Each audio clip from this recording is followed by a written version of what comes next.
एक गालिब के शेर के साथ आपने थोड़ी सी छेड़छाड़ की कि दिल्ली में रहें खाएंगे क्या, आपने कहा खरीदेंगे क्या। तो एक मैं भी छेड़छाड़ करने की इजाज़त लेता हूँ कि दिले नादां तुझे हुआ क्या है, आखिर इस आपकी दवा क्या है।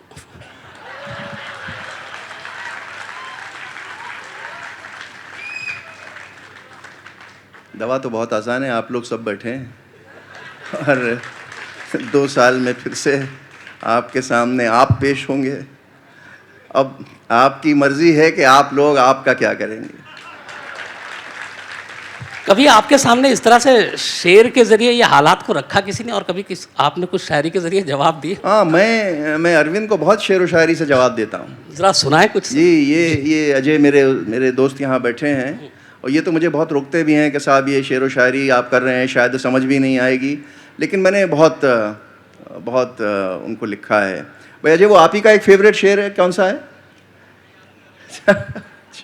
तो ये very often when I write long note sheets to Arvind, I often end with a couplet of Ghalib. But he has never responded to me by quoting any poetry.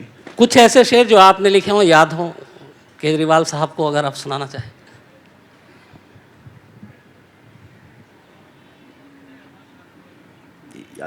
याद नहीं आ रहा। उन्होंने भी कभी नहीं लिखा? नहीं, उन्होंने कभी शेर व शायरी में जवाब नहीं दिया। हाँ, वो भी लिखा है, हाँ, बाज़ीचा या अतफाल भी लिखा है। मतलब तमाशा खूब हो रहा है, इसलिए बार बार बाज़ीचा या अतफाल आता है और तमाशा मेरे आगे आता है। मैंने बाज़ीचा या अतफाल को सिंप्लीफाई करके उनके लिए लिखा था ताकि समझने में कठिनाई ना हो कि एक खेल है बच्चों का ये दुनिया मेरे आगे, होता है शब व रोज़ तमाशा मेरे आगे।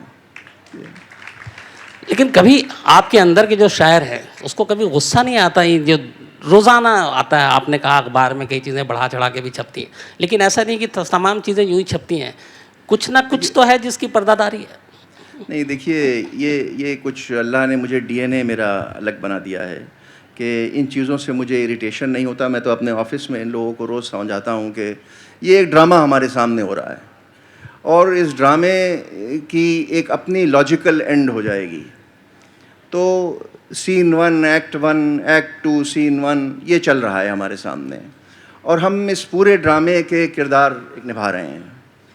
हमारा काम ये है कि सही किरदार निभाएं, अपने डायलॉग सही तरह से बोलें, और अगर अगली दूसरी तरफ से ड्रामे में गड़बड़ होती है तो ये जो स्टेज के पीछे लोग प्रॉम्प्टर होते हैं तो वो प्रॉम्प्टर दूसरी पार्टी को कहें कि भैया ज़रा दुरुस्त रास्ते पे चलो।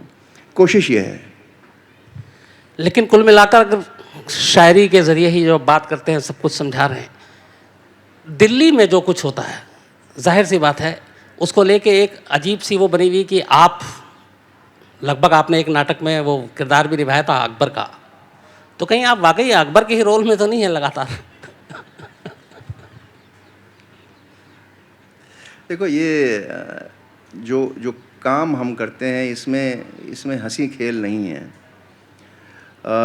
हमारा काम, और ये मैं सीरियस जवाब आपको दे रहा हूँ, कि कॉन्स्टिट्यूशन को बचा के रखना, उसे पाक दामन रखना, उसकी सैंक्टिटी रखना, ये हमारा धर्म है।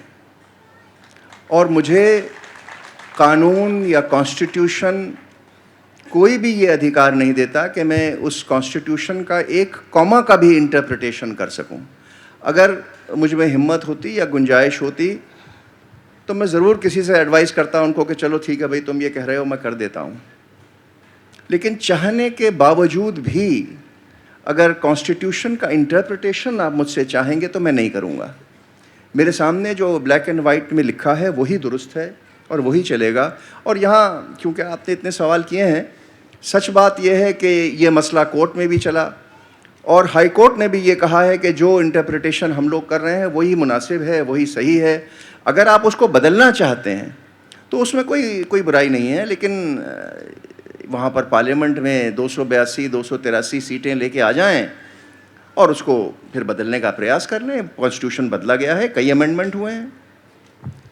अभी आपने जिक्र किया था कि गालिब साहब ने तमाम मौजू पे शायरी की है, हुस्न पे भी की, मोहब्बत पे भी की, जुल्फ़ों के सरकने पे भी की, सांसों की खुशबू पे भी की। लेकिन अगर आज गालिब होते जो दिल्ली की जो आबो हवा है, बच्चे स्कूल नहीं जाते हैं, घर में बंद कर दिए जाते हैं क्योंकि आबो हवा ही जहरीली है, तो यहाँ कहाँ अब गालिब साहब इन चीज़ों पे कहाँ लिख पाते हैं?